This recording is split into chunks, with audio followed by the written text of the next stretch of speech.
People everywhere are starting to listen to him. He's going on French, British, Italian, Japanese television. This is the wide world of Weingarten. Welcome back to the Wide World of Weingarten, Episode 7. I hope you guys had a good weekend betting. I had a pretty good Saturday. I won a lot on college football. I gave most of it back, or probably all of it back, and then a little bit on the NFL and golf on Sunday, unfortunately. So I hope you guys had a better weekend overall than I did. But we move on, and there's a lot to talk about. So yeah, the Dodgers down 2-0 to the Braves in the NLCS, coming back to LA for their game on Tuesday. Walker Buehler's minus 190 versus Charlie Morton plus 130. Sorry, plus 160. I did not bet the side in Game 3, but I did take a bet on the Dodgers series price today at plus 160. I think if they get a game back tomorrow, the series price will flip back to about Dodgers minus 150. I think the Dodgers have had their backs to the walls twice already in elimination games this playoffs, and I'm not overly concerned about them dropping 2 games on the road via ninth inning walk-offs. Those are just kind of some of the coin flips that happen in baseball.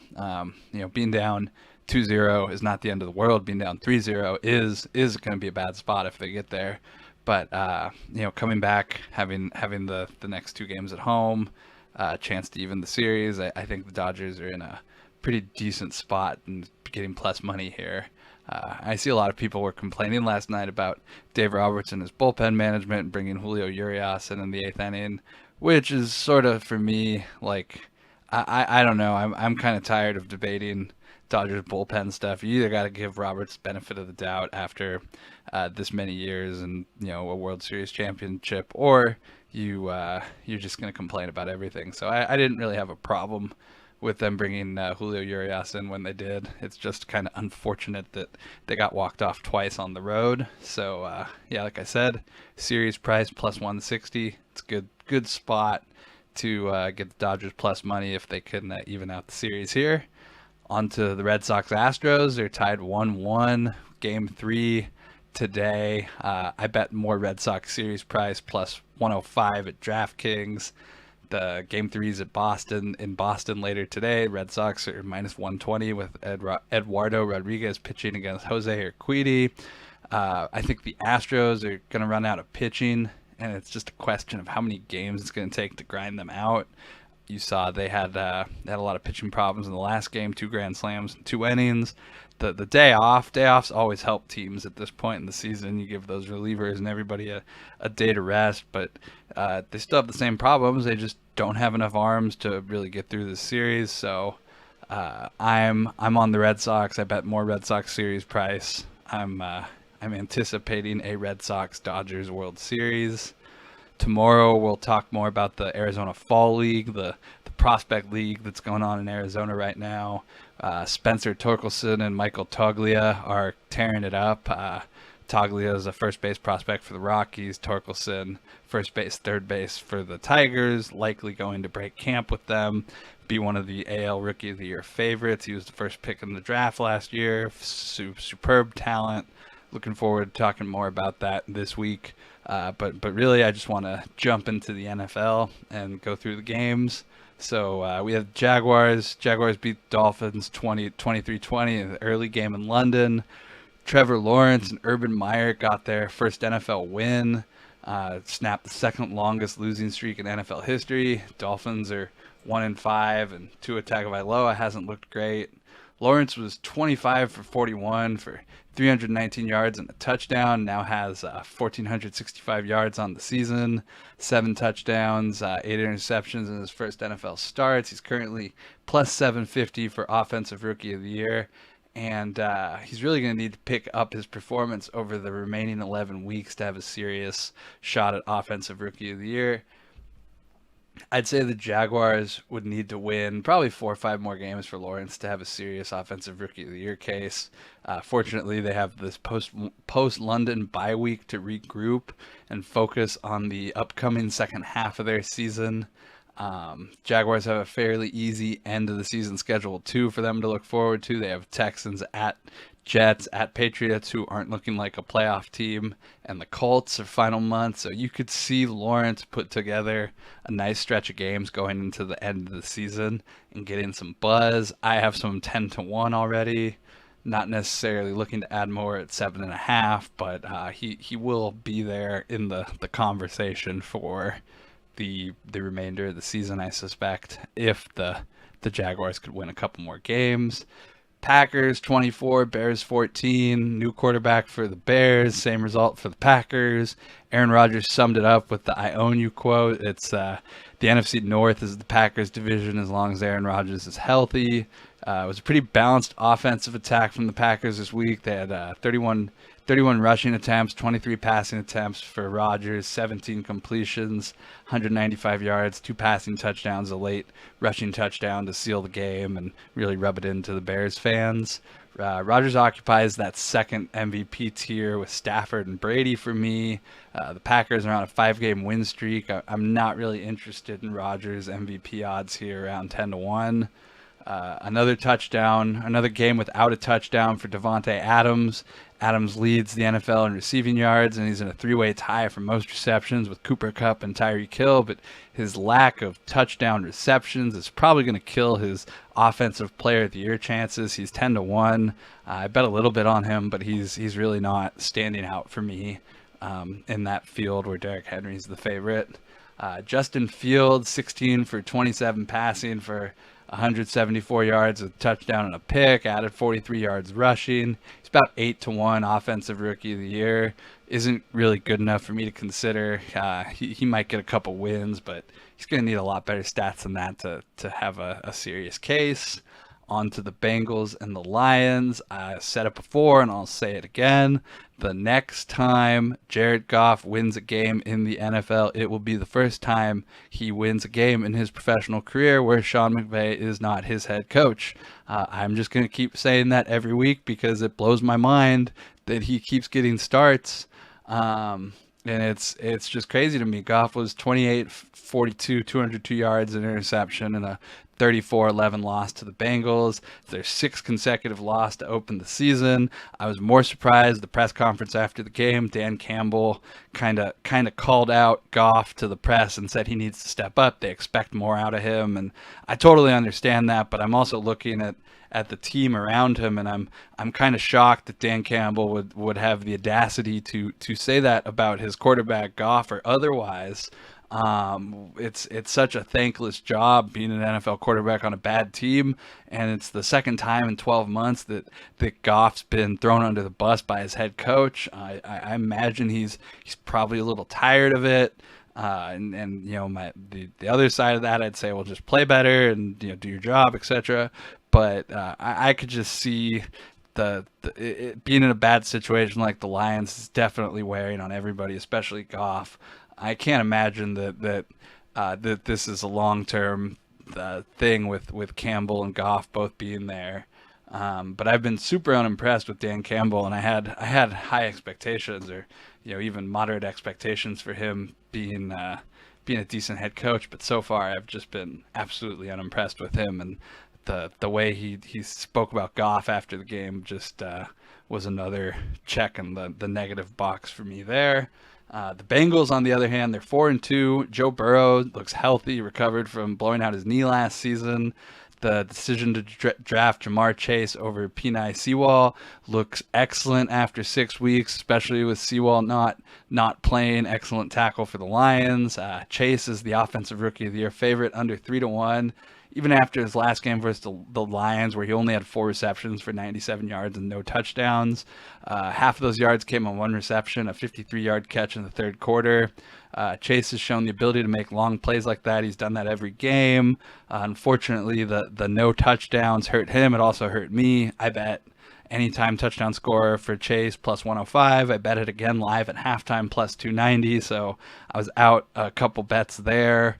I understand why he's the Offensive Rookie of the Year favorite.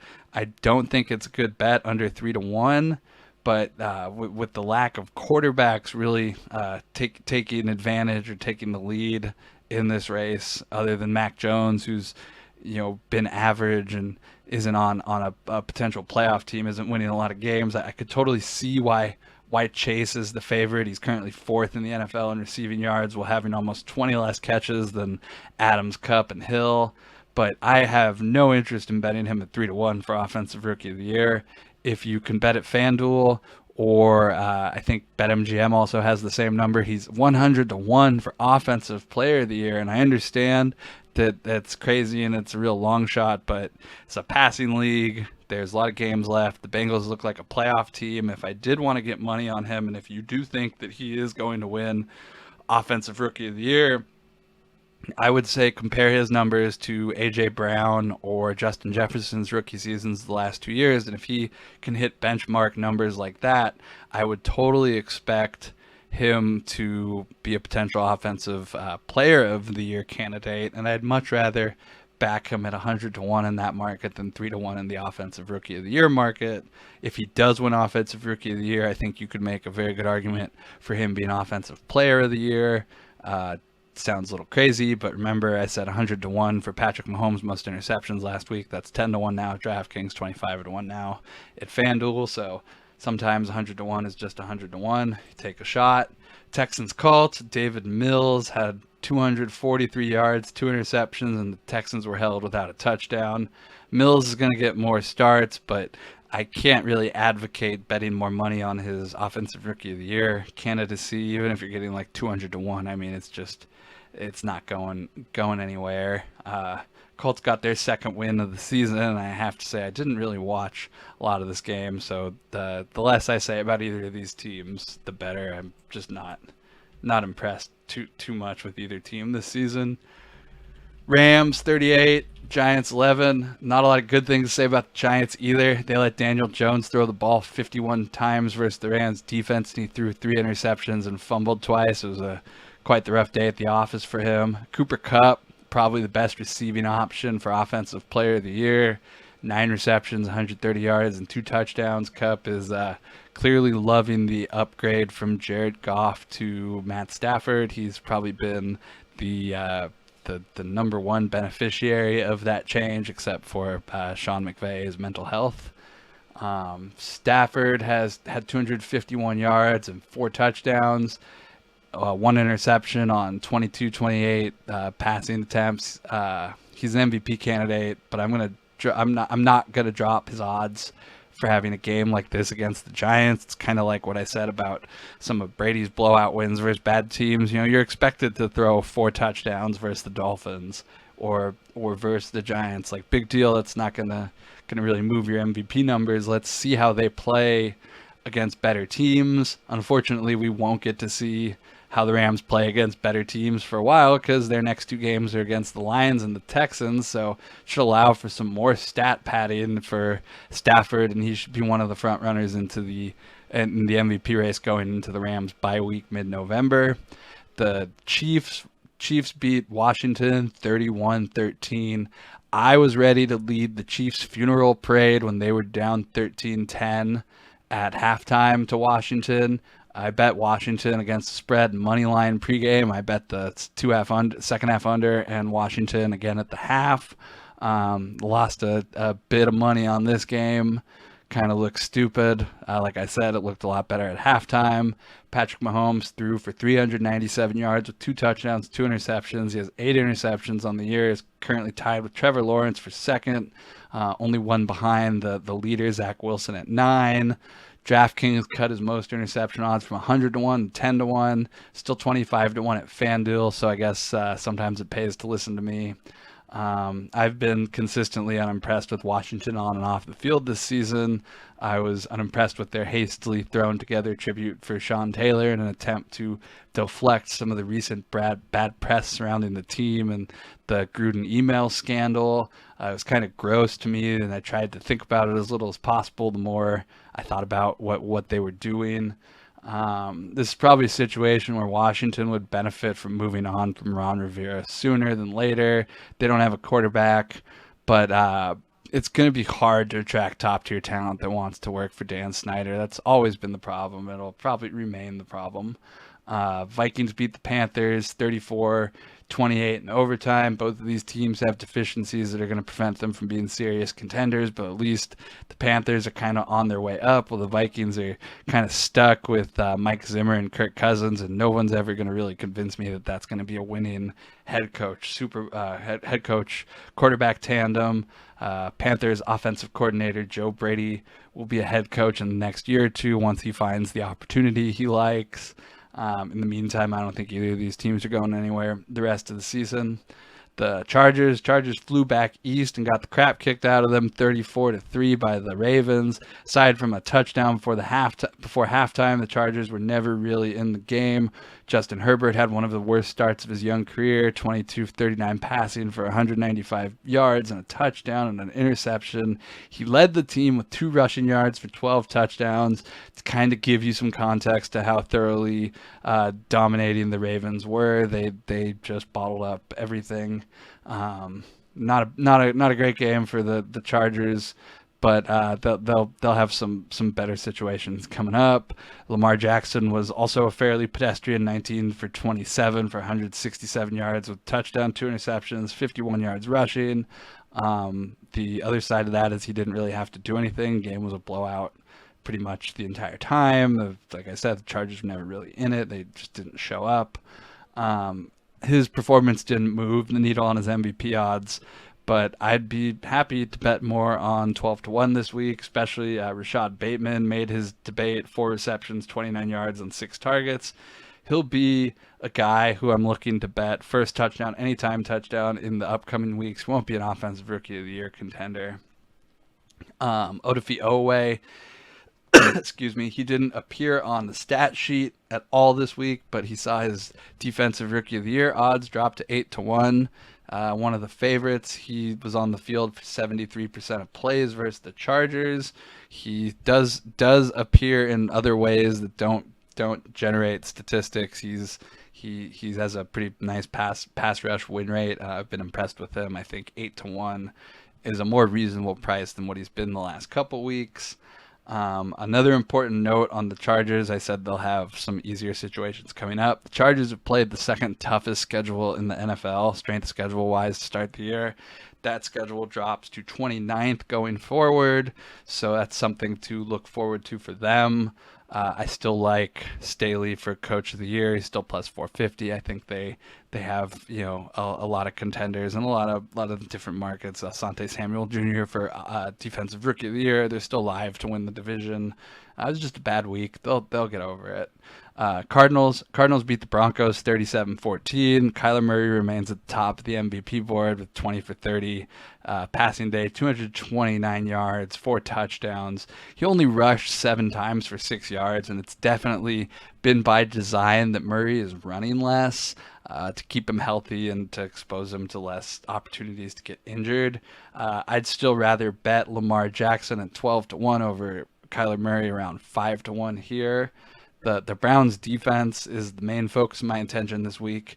They gave up 37 points following a week where they gave up 47 points to the Chargers, and yet somehow Myles Garrett is still the defensive player of the year favorite, although Trayvon Diggs is closing in on him very quickly. The reason why Garrett is the favorite is with his sack this week against the Cardinals. In his 57th career game, he's the 3rd fastest player in NFL history since sacks became an official stat in 1982 to reach 50 career sacks. The only 2 players who did it faster than him are Reggie White and Derek Thomas, both Hall of Famers, both elite rushing defensive end / linebacker. Derek Thomas still wouldn't vote for him defensive player of the year on a defense, like I said, that's given up 47 and 37 points in back-to-back weeks. I just can't justify that if I had a vote. He's a very good player, but my money and my vote are both on Trayvon Diggs right now. Aaron Donald, obviously the other guy. He's the best defensive lineman in the NFL, regardless of what statistics say about Myles Garrett doing stuff this week or 50, getting the most sacks. Big deal. Aaron Donald's still better. Jeremiah Owusu-Koramoah was a defensive rookie of the year contender for the Browns. Now he's out several weeks with a high ankle sprain. That's likely going to derail his defensive player of the year, and that's another reason why Oweh saw his odds drop this week. Raiders 34, Broncos 24. I bet the Broncos minus 3.5. It closed -5. There wasn't really a single moment in the game where I was excited to be holding that Broncos ticket. It was clear it was a loser from the start. One of a string of losses for me on Sunday. I'm kind of surprised. The Broncos usually play better at home, and they lose, but they were never in this game really. And I might just have to consider the fact that the Broncos aren't good, and I was wrong, and I hyped them up a little too much. The Raiders, on the other hand, I'm not ready to change my mind that they're a good team, although I might have been a little early on their burial. Defensive back, cornerback Nate Hobbs from Illinois. He was a 5th-round pick. He had 11 tackles in this game. He's playing very well for a rookie, let alone a 5th-round corner thrown in the starting lineup. He's 100-1 for Defensive Rookie of the Year, and I think that's a compelling price when you compare to like Patrick Surtain at 5-1. I don't know, what's Patrick Surtain necessarily doing better on the Broncos than Nate Hobbs is doing on the Raiders. Sante Samuel 10-1 on the Chargers, same thing. Nate Hobbs is comparable. I think, like I mentioned several times, I think, and when you're getting anything at 100-1, you really got to consider it. I will definitely consider it this week. I haven't bet it yet. Probably we'll talk more about that tomorrow. I'm going to dive in more to some of the rookie cornerback stuff. There's a lot of cornerbacks, even like Eric Stokes in Green Bay, that are playing well, but I don't necessarily think the odds reflect which one is the true leader. So we'll talk more about that tomorrow or later this week when I have a chance to dive into those numbers. The Cowboys-Patriots, that was a game. I watched most of that game, actually. 27 points scored in the fourth quarter. Reminder that it's really hard to bet unders in the NFL. This weekend, I bet the Chargers, I bet the Browns, I bet the Patriots, I bet the Broncos. It was not my finest week of NFL handicapping. I also had Washington in there, so I had a lot of losses this week. It was not great. Fortunately, I had a lot of wins on Saturday to make up for it. It's a lot easier to lose money after you win money, but it still sucks. Cowboys outgained the Pats by 230 yards, had 15 more first downs. So this is a bet I'm not super upset about losing. I don't even think the Patriots were the right side in hindsight. Patriots got their first third down conversion with 11 minutes left in the game. Trevon Diggs, he had an interception, returned it for go-ahead touchdown in the fourth quarter, only to immediately blow coverage on Kendrick Bourne on the next play and give up a 75-yard touchdown to give the Patriots back the lead. That was Diggs' 7th interception of the year, his second return for a touchdown, and helped drop his Defensive Player of the Year numbers to 5-1, only slightly behind Myles Garrett at plus 450. I mentioned this was a good bet at 18-1 or 20-1 a couple weeks ago, so hopefully you guys have gotten in on it. It's one of my favorite bets, one of my biggest bets of the season, so I'm a big Trevon Diggs fan. I think it's going to take 11, 12 interceptions for Diggs to win Defensive Player of the Year, but after 6 weeks, he's about halfway there. He's ahead of the pace. As much as I want to ding him for giving up that 75-yard touchdown and blowing the coverage, fact is the Cowboys were only in that position because Diggs returned the interception for a touchdown on the previous play, and he was probably just tired from running the ball back and celebrating. He had to go back out there, blue coverage. Got to give him a break, I guess. Opponents have recorded a negative 37.2 EPA. EPA is expected points added when targeting Diggs as the nearest defender this season per NFL Next Gen Stats. Negative 37.2. That's almost twice as much as the next nearest defender in all of football. So again, Diggs is a worthy Defensive Player of the Year candidate and might even get some MVP votes. Patriots, they're 0-4 at home, 2-4 on the season. Their playoff chances are fading fast. It's unfortunate because a missed field goal against the Bucks and a couple fumbles have prevented them from being 4-2 or 5-1. And Bill Belichick's not looking great lately. Obviously, Tom Brady walking out and winning the Super Bowl was the first shoe to drop, but They could use a defensive back like Stephen Gilmore in a game where they just gave up 35 points and lost in overtime. And you just see kind of Belichick running off veterans right now, and it's not a good look. Not a playoff team. Not super interested in them going forward. The Seahawks Steelers was the Sunday night game. And there was a point on Sunday morning when I saw this was the Sunday night game, and I laughed and I was like, oh no, there's no way I'm gonna actually watch this game. And I did. I watched half of it. I bet there would be under 20 points at like 18-1.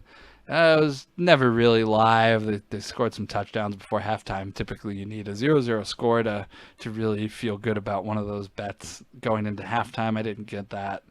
I stopped watching in the second half. I flipped over to the Dodgers to watch the end of that, and I just didn't turn it back on. It wasn't a great game for me. I do think T.J. Watt is a defensive player of the year candidate, but he's behind Diggs, he's behind Myles Garrett, he's behind Aaron Donald for me. So he's there, he's in the picture, but like I said, this wasn't a game I cared too much about, especially after halftime. Golf, we had golf this week. The last week, I'm sorry, wasn't the best week of golf all around. Alex Bjork finished tied for fourth at -2. Min Woo Lee tied second -3. There were a couple times in the last two rounds I saw Bjork's odds to win drop around 10-1, but again, he was never really like he was there, but he wasn't really like he was always one stroke, two strokes behind really being a contender.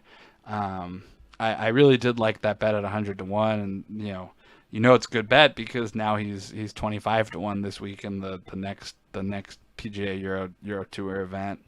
But it sucks. It sucks when you back guy 100-1, he gets top 5, and it's one of the things I'm always jealous of the European bettors who have access to much more robust golf betting odds than I typically do, and they could bet top 5s, top 10s each ways, and you could make more money. Had I been betting those top 5, top 10 each ways with Min Woo Lee and Bjork this weekend, I think I would have made some decent money, but I didn't. I just took some to win bets.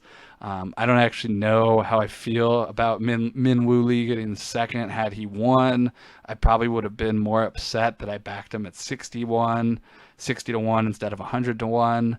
So I guess I'm kind of happy he didn't win. I didn't get stuck winning with a bad number, but also winning is always better than not winning. So it kind of sucked. The PGA also, I didn't have any success with any of my bets. We'll go over more PGA stuff tomorrow. The PGA Tour is going to Japan this week for my all-time favorite event, the Zoso Championship. Tomorrow we'll also get into some college football stuff, the Heisman, some Coach Ed Orgeron stuff that I wanted to get into today, but we're already running pretty long, so I'm going to save the Coach Orgeron cult of personality stuff for tomorrow. His downfall has been a long time coming and not surprising. I would totally expect him to see him still in college football next year as a recruiting coordinator / defensive line coach, but this is probably the last time we're going to see him run a college football team, and that's a good thing. So that's my update from around the NFL today and what happened this weekend with the odds and a lot of the player award stuff. I hope you find that information valuable. We've had some good bets so far this season, and I'll be back tomorrow to talk some more baseball. Like I said, I bet the Dodgers series price plus 160. I bet the Red Sox series price plus 105. I think we're going to see a Dodgers-Red Sox World Series, and we'll talk a lot more baseball this week. We have the Arizona Fall League to discuss, some rising prospects, and there's always stuff going on. It's going to be busy until the end of the season and the end of the year. So thank you for listening.